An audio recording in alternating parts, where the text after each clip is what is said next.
Welcome to Tap Talk, the podcast that brings you the tools, insights, and resources you need to successfully navigate your transition from military service to civilian life.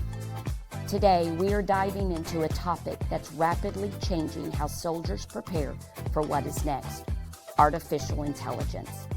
From building stronger resumes to organizing your final out planning, AI is becoming a powerful tool in the transition process.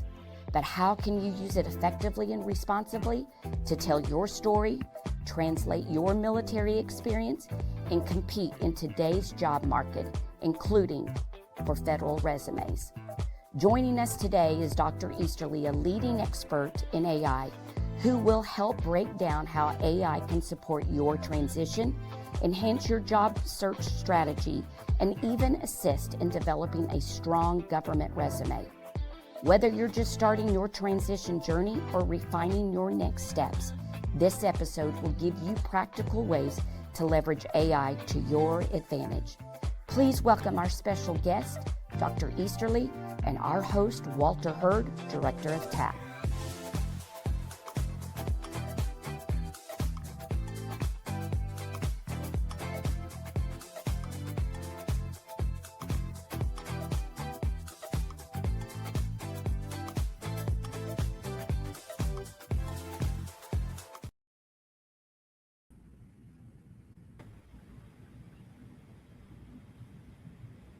Well, good morning, good afternoon, or good evening, depending on what time of the day it is, wherever you are when you're watching this. Welcome to the 23rd edition of the Army's Transition Assistance Program podcast. Really excited to be here. We've had several thousand, well over 10,000 views on these various podcasts, and they keep getting better and better every time. And I think this is going to be one of the best. My name is Walter Hurd. I'm the director of the Army's Transition Assistance Program. About 100,000 soldiers a year take off their uniform and put on some version of a civilian outfit.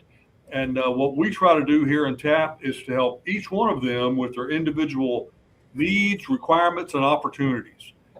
So as part of that, we're going to start moving in the direction of artificial intelligence. So we've got a great guest with us here today, Dr. Tom Easterly. I want to say just a couple of things about him before I ask him the first question. First off, Dr. Easterly is a retired soldier, and he graduated from the Army War College just a couple of days ago, last week, as a Department of the Army civilian. So congratulations for being selected and for graduating really strategic level opportunities. So good for you there. He teaches AI classes to thousands of Army civilians across the universe. So let me ask you, Dr. Easterly, in simple terms, what is AI? Specifically, generative AI is probably what we're going to talk about, and that is just a big system. It's a large system. We're getting the picture. A large system of computer technology that answers your question, but has access to millions and trillions of data points when you put information in it. So it generates an answer based on what your prompt is or question to the model itself. And there are many models out there, sir. Okay, so let me see if I've got that. So the user, the soldier, me, you, whomever, puts forth a prompt with some specific questions and some background, maybe personal history, et cetera. And then AI goes out there on the internet and gets a million little data points and comes back with an answer to your question. Does that kind of sum it up? That's correct. The more succinct the prompt, which is one of the parts I teach in my workshops, is I'm really heavy on prompting, because that's what's going to get you the best response is a good prompt. But yes, sir, that is correct. You put in your information, it searches the large language model, as we call it, and it provides you an answer within seconds, depending on the length of the prompt itself, sir. Answer within seconds. That sounds pretty good. Less than seconds, depending on the prompt. I've had answers in half a second. It just starts filling the screen. Wow. I normally use 3 to 8 GPTs or LLMs at home when I'm doing work. But with the Army, we only can use 3 of the DOW specified models, sir. Okay. So Department of War has got 3 specific AI models, kind of like maybe a program. I know Gen AI is one. Is that right? It is the GenAI.mil dashboard has Gemini on it. Then you can use Ask Sage, and then they just released Army Copilot for all users. There was a beta program for Army Copilot. About 15,000 of us got into it, provided feedback, and it probably the quickest turnaround on any product or project I've seen in my 40 years with the Army inside and out as a civilian. Within a matter of a month, they released it to the Army after our input, sir. Wow. That's lightning speed, by the way. It in is, case really, our it listeners is. don't know, a month to introduce a new product to the federal government is significant. So you talked a little bit about the prompt. So the prompt is really, correct me, is that how you appraise the question, maybe? It is. There are a couple formats, and anybody listening, you can actually ask AI to provide, or the model. Let's use the model. What makes a good prompt? You could put that into the model itself, which I just did a few minutes ago. It's right. You don't see it because that's a background. That's not my baby grand. And you say, how do I make a good prompt? And it will give you like role, context, audience, things of that nature. E.g., if you're writing a resume to Google, the prompt is, I want to format my resume for a hiring official at Google's production line. Wow. And you put your resume in there. After we fixed your resume and you've put it through AI, which I think will come up in a minute, I don't want to get too ahead of us. But so I'm super passionate about AI. So there's a lot of information in this little noggin of mine. So I have to pull back a little bit because I could just go on for 2 hours. And I know this is not a 2-hour podcast. So there's my answer, sir. Well, the best thing about AI, like you said, is you get an answer within the first couple of seconds. And for all those impatient people out there, that's perfect. Now, let's talk about the word answer. If you put a good prompt in there and you put, kind of half a dozen or so data points that you're looking for in your question, and a few seconds, quarter, half, 5, 10 seconds later, you get an answer, should the soldier or counselor or you and me, should we accept that as the gospel truth, or is that kind of a draft answer? Mr. Hurd, that is one of the key points during my workshops. You can get a great answer to bad data. If you put in an old resume or something of that nature, it'll give you a great answer. Like you could be the CEO of Google. However, the information it uses is incorrect. So at the end, you are the primary adjudicator of anything that comes out of an AI model, because once it leaves you and goes to someone else, they're not going to go ask ChatGPT, why did you do this? They're going to come to you. So before anything leaves your box or your resume that comes out of an AI model, it is your job to check it thoroughly for mistakes. Well, that's a good one. It's still got your name on it, right? At the yes, end of the sir. day, it's got your name on the bottom of the paper or the bottom of the email or whatever the case might be. So what are some of the risks with AI? Like anything else in life, right? There's good and there are risks. So what are some of the negative possibilities, risks? What gets you in trouble? What can really screw you up with this effort? For those that are in currently that are transitioning, putting PII or PHI information into a model is kind of iffy, even though the model says it does CUI. Spell out those acronyms for you. What are we talking about? Personal identifying information, and then pertinent health information. I don't think pertinent's the right P, but it's personal health information, PII, and then confidential unverified information, I think, for CUI. So I guess what you're saying is, if I'm typing a prompt in order to get a good resume or a budget or a transition plan, and we'll talk about what kind of things you can get through AI here in a minute. But if I'm typing in my prompt, there's some things I should not put in there, I guess, like my birthday and my social security number and my bank account and some of those kind of things, or even my name, maybe. Is that right? The name would be fine. Things like your bank account, personal information, birth dates, health history, things like that. But normally you shouldn't have to put that in there anyway when you're transitioning Army information to civilian or corporate verbiage for a resume or something like that. But not even on the government, even in the civilian, ChatGPT, Claude's, Copilot, things like that. Information like that should be close hold unless it's HTTPS, which is secure, which is a little bit better than just normal HTTP and it's open source. But no one should really have to put that kind of information into a model unless it was something like for me, I have, so I had kidney cancer. So I have, labs. I had kidney cancer. So I have labs that are done, and I'll put my labs in my GPT because I made my own, and it'll give me the history over the years, last 10 years of my labs and my highs and lows. But that's because I want to. I would not advise anyone to put it out there just because, sir. All right. So for those 100,000 soldiers out there that are taking off their uniform, some of them after a 6 or 8 month mobilization, some of them after 1 or 2, 3-year tours, some old folks, 20, 30 years. What kind of things can they use AI for? I mean, it's not going to cut your grass for you. It's not going to shine your shoes for you, but it can create documents. What kind of things can it help you with? It can transition your military years of service, your work, your 214, even if you feel like adding that up, cross out the socials and things like that. And you can, so let me get done. So AI will accept pictures, PDFs, PowerPoint slides, anything, and it will work from that document. It is at the level of, you take a picture of a side of a car, it's going to tell you what year, make, model that car is. And that's easy stuff for AI. So my point, so resumes, estate planning, transitioning, say your spouse, say you're getting ready to get out, say you're a commander and you're in charge, your wife's in charge of the spouse's group. It'll give you agendas for that. It'll give you topics for a spouse group. As you transition out, it will literally give you a checklist of what you need to do in order to be successful as you transition out. You provide it your name, grade, your duty description or duty descriptions, and it will tell you what job on the outside you would be most likely to get. And then it will draft you a resume for that job based on your resume.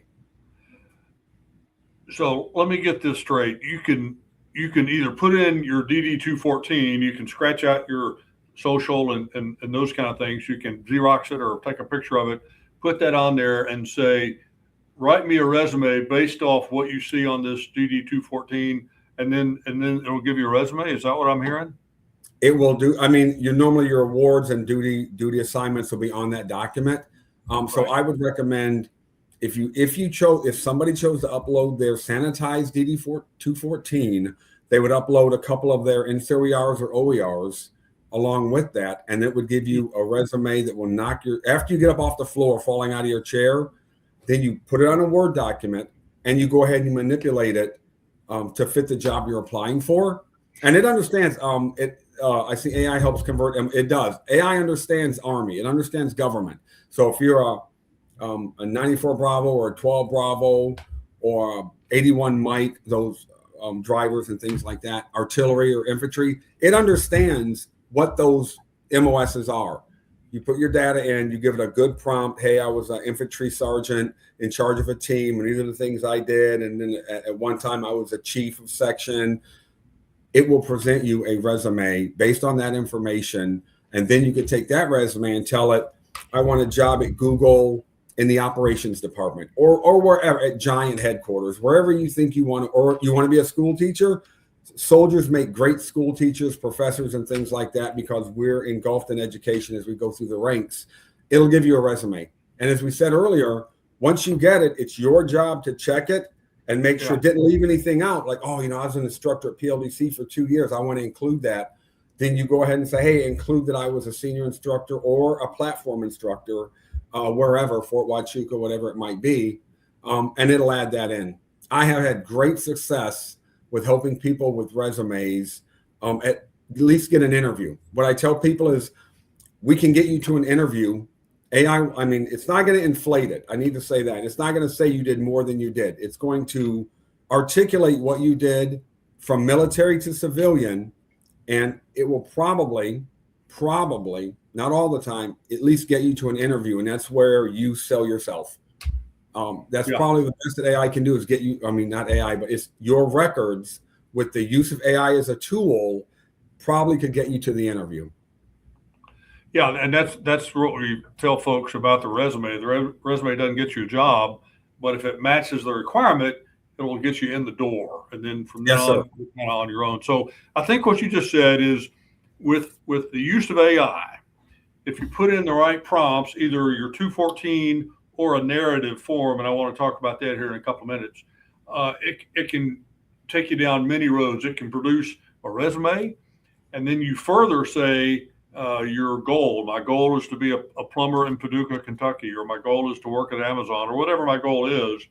And then it can take that resume and look at your skill sets and rewrite it, not make up new skill sets because that's not the job, right? Correct, But sir. identify those skill sets and put it in a jargon that would be more appropriate for that particular job. And then also we've used it for an individual transition plan.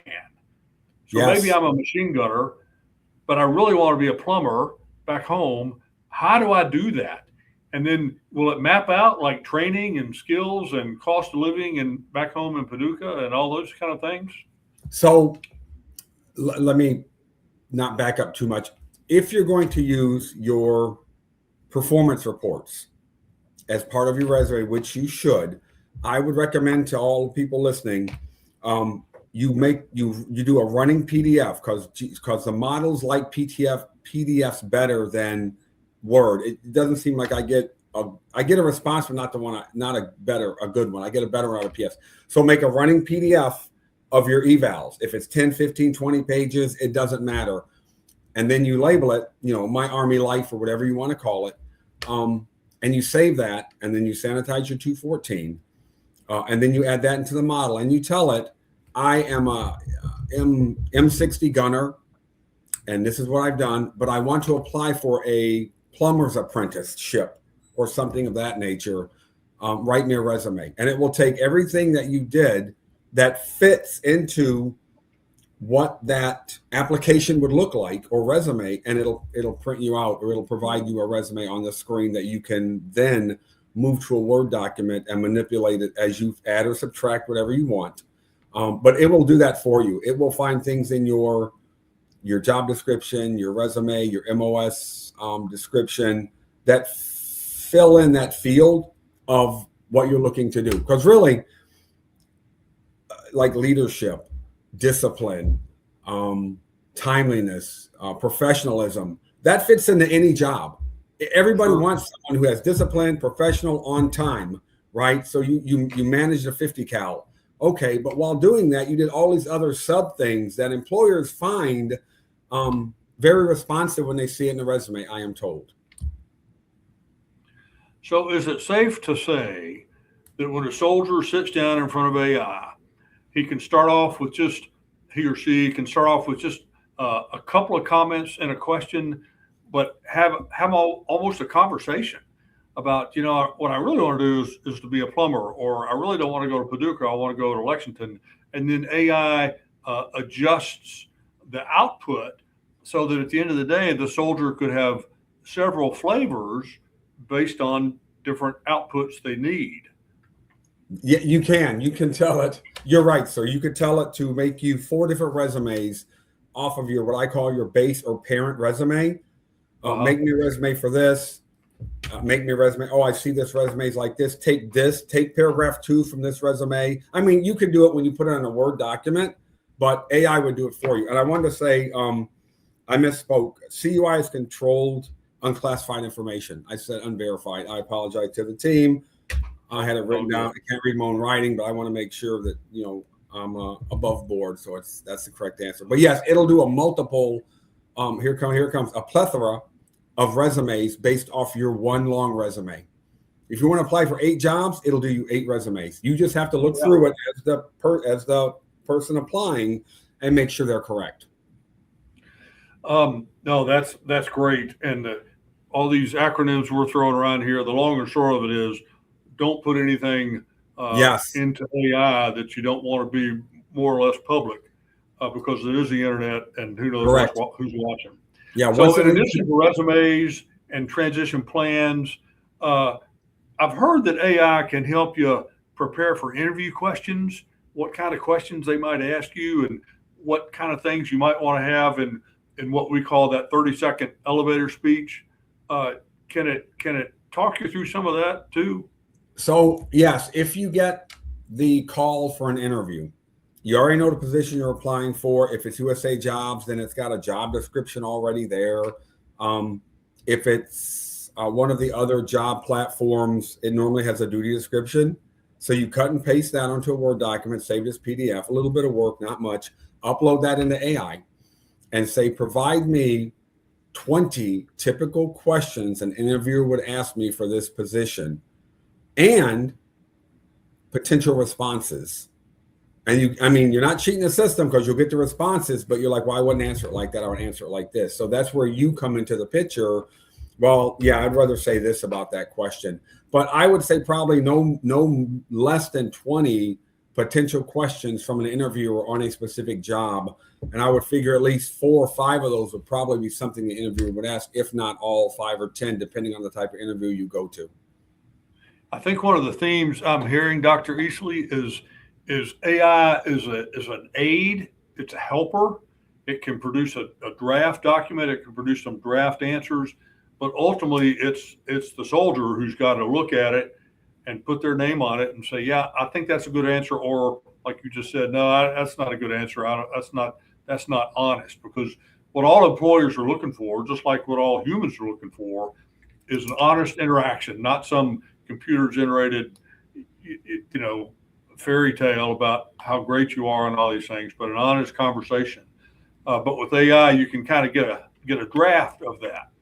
Right. So it's like this. So AI is the M16, but you're the person firing the weapon. You're going to make it go you're going to make the round go where it needs to go by sighting it in correctly. So AI is going to give you it's a tool, not a weapon. Let's make that clear. It's a tool, but in an analogy for our military, if it was a weapon system, you're the person programming the weapon system to be successful.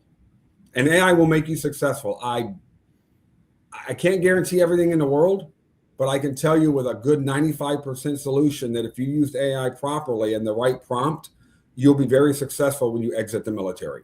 I can tell you that.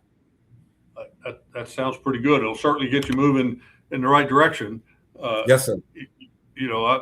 As a former football player, AI is going to open up some of the holes in the line of scrimmage, but you still got to run the ball through there, right? Yes, yes. So what we're trying to do here in the TAP program is use whatever tools we can get our hands on, frankly, to help the soldier get he or she what they want out of their transition, that to the right place, right, for them. So we've put some things in our policy. We've now got kind of an introduction to AI as part of our initial counseling, just a real brief one over the world. And then we're using AI actively in our budget class, and pretty soon in our MOS crosswalk class, and then ultimately for resumes as well. But there's no limit. You can do it. You can use AI in pretty much everything in TAP and even more.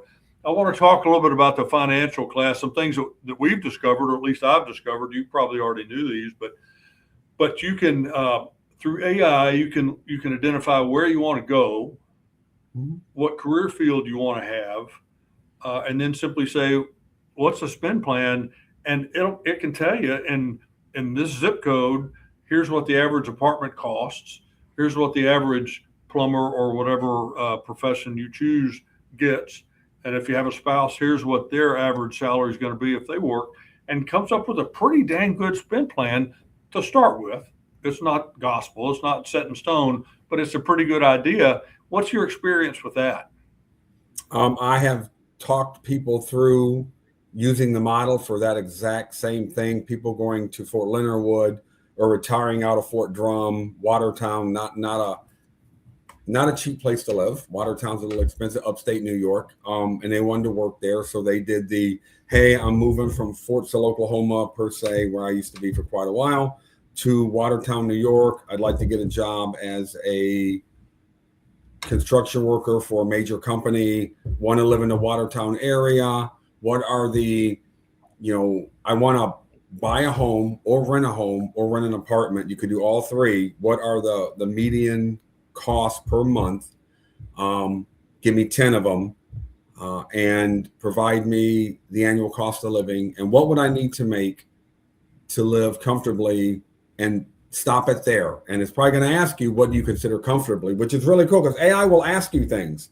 It's going to ask you. And that's something we're going to cover in a second. And it'll give you an answer. What I find great with AI, and I've been doing it the last 7 or 8 months, is I ask it to interview me. Thousands of people don't deal with interviews. If you put something into AI, you should say, ask me 3 questions, one at a time, to clarify my intent. And it will ask you, you want to live in Watertown? What part of Watertown? What type of house do you want? 1 bedroom, 2 bedroom, 3 bedroom? What salary are you looking at making? It will ask you questions like that because you asked it to interview you. You can have it ask you 5 questions. It's up to you, but normally, based on what I teach, it's 3 questions, one at a time. Because if you don't say one at a time, it's going to ask you all 3 at once, and it's going to throw you off a little bit. But I find that to be probably one of the hidden secrets of using an AI model is to literally have it interview you about what you want to do. So here in the TAP world, we use the metaphor that TAP is like PT, like physical training, in that you got to start it early. You don't start it a week before your PT test, right? You start it a year before your PT test. You don't do it 40 hours in a row. You do it, you do push-ups 3 or 4 minutes every day for a year. And it sounds like the use of AI is very similar to that. You start early and you have this conversation. Yeah, I want to go to Watertown. I think I want to buy probably a 3-bedroom house. I want to be a plumber. My spouse is a high school teacher. What's the financial plan? Yeah, we got 2 kids. I have 2 car payments. Right. That's important. You know what? I really like cable TV sports, so I definitely want to. And it puts all that stuff in there and gives you an idea of what you need to make. And maybe, who knows? Maybe Watertown's not the place, or maybe you got to cut back on your cable TV or something. I don't know. So, but if you start early enough, then you can adjust your plan so that you can get there. What were you saying? I'm sorry to interrupt. It makes you think about what your future is. When you start articulating back and forth with it, communicating back and forth, you start thinking about, well, is Watertown where I want to go? Maybe I want to go to Fort Sill. Maybe I want to go outside of Fort Bragg. Maybe I want to go to Killeen, Texas. And to me, when you're transitioning from the military to civilian, there are probably 1,000 questions in your mind just running all the time. AI is going to answer a lot of those probably within 30 minutes of using it, if you know what you want. If you're like, hey, I don't care where I go in the United States, I want to make $75K a year base and I want to be a plumber. Well, you're going to get a pretty generic answer, but you're going to get something to start with. Again, the more specific you are with your prompt, your question to the model, the better answer you're going to get. And then that gives you a starting point, as you said earlier, Mr. Hurd, to start your transition mindset, right? You can never start too early. If you're a couple, 3 years out, you're getting out, you're ETSing, or you're retiring, or once you're done being a captain or a major, that's it for you. You're going to roll out, or a CW 3 or 4. It's going to help you plan years. So I do strategic planning. I plan 7, 10, 15 years out. And you better believe I use AI to help me, because it can take all the historical information, which in transition speak is all the stuff you've done before in your 5, 6, 7, 8, 9, 10 years, whatever you've done. And it will culminate it in an answer that you can turn into a resume and start planning out your life after the military. Let's say that. You were right when you started. You could talk about this all day. I think we could probably talk about it for a month and not cover half of it. Yeah. But I want to shift gears here in a couple minutes. But first, I'll ask you 2 last questions. Number one, what else do you want to tell us about AI to help something like 100,000 soldiers begin that transition and make that transition to the next life successful? So what's the gold nugget you want to leave them with? And then 2, what do you think, if you had a crystal ball 10 years from now, the American workplace, which is very ambiguous, that's everything from the office to building houses, outside. But how's AI going to change all that? It seems like it's going to change it dramatically. So there's your 2 questions to close. Any leftover comments for 100,000 soldiers? And then how do you think it's going to change the workforce over the next decade or so? Okay, sir, your first question is use it. The first thing I would tell anybody to do is start using it. Maybe you're not transitioning. Yeah. And maybe you are based on the organization that you lead. Use it. Ask it anything. Just start using it and getting responses back. Find out how to better hone your prompts. And I'll be glad to send your team my prompt formats that I use. So if you want to send it out or something like that, there's like 4 areas. You want context, role, audience, and then you always tell it. You specify 250 words, 300 words, something like that, content, and then you're done. You fill that in, put it in AI, and you're good. Where do I see jobs in the next 5 or 10 or 15 years? Some jobs many jobs will be replaced by AI, but I don't think they're the jobs that our soldiers who are transitioning are going to get. My other comment to go with that is learn AI. Learn AI. Learn how to use it. Learn how to teach it. There are hundreds and hundreds of companies on LinkedIn that are hiring for people that just have base knowledge of AI, and they're decent jobs. I mean, they're 40, 50, 60 bucks an hour, upwards of 200. Of course, you have qualifications, there's certifications and things like that, but it's worth the investment because AI is not something that's going away tomorrow. It's going to be with us probably indefinitely. It's just going to be more advanced, and we need to be able to keep up with it. And if you're that guy or gal who are keeping up with it, you're going to be okay. So to answer that, it will take jobs. I think they're not going to be the jobs that our soldiers are going to be applying for as they transition out with their background already of the discipline, timeliness, professionalism. People are going to want to put them in leadership positions, and AI is not going to replace leadership positions. So you just gave some great advice here. I'm going to repeat it, and then I'm going to thank you so much for your time. And that is, use it. Use it. Doesn't cost anything. Not going to hurt you. Get out your phone and start typing in questions, and that'll drive you to become more familiar and more questions and more information, so that you can make educated decisions. Really, that's what we're trying to drive here. Soldiers making educated decisions about the next phase of their life. Where do I go? How much money do I need? What do I want to do? Those are the 3 big questions. So this is a great tool to get us going in that direction. Good stuff. So I wanted to say one more thing. Sir, I am aware that you are retiring. This is your last podcast. After 16 years of doing this, I want to thank you on behalf of Carlisle Barracks, the Army War College, the Garrison, and all our tenants, and all the soldiers that I've trained for 40 years plus in this game as a civilian and a military. I want to thank you for your time and your dedication to service, because most of us can retire and take other jobs, but you took a job that puts you in the light, and you are affecting our soldiers $100,000 a year. So that, I would have to say, that's great praise, and I envy your dedication to service.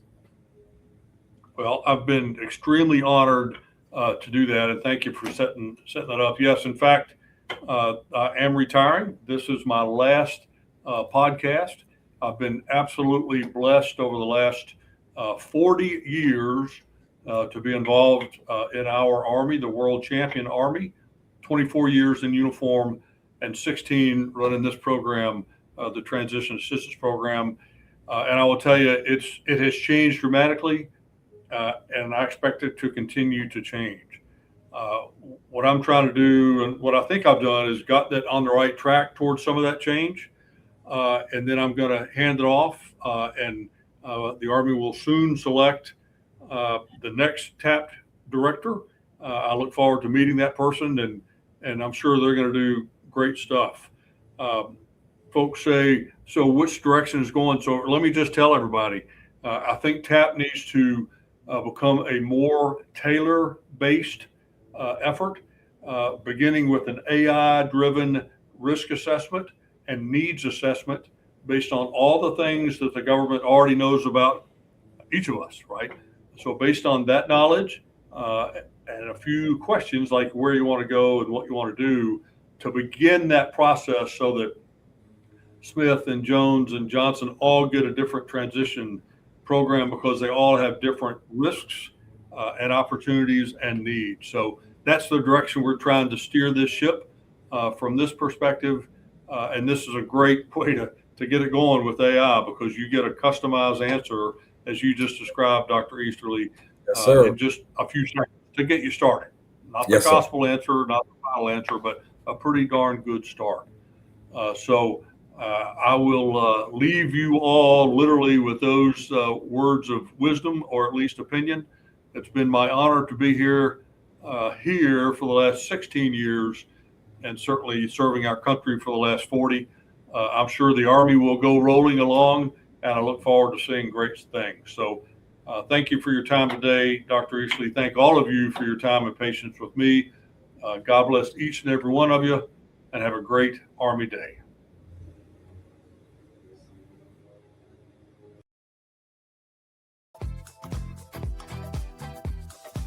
That's all for today's episode of Tap Talk.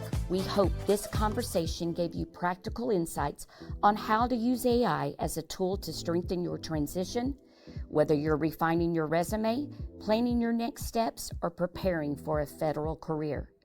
Remember, you don't have to navigate this process alone. Your local TAP Center is there to support your every step of the way.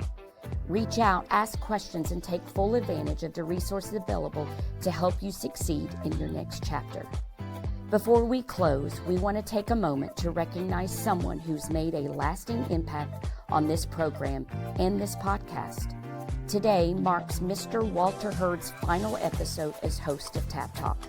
Over the past 16 years with the Transition Assistance Program and the last 2 years as the voice of this podcast, his leadership, dedication, and commitment to soldiers and their families have helped shape meaningful conversations and provided invaluable guidance to countless service members transitioning to civilian life.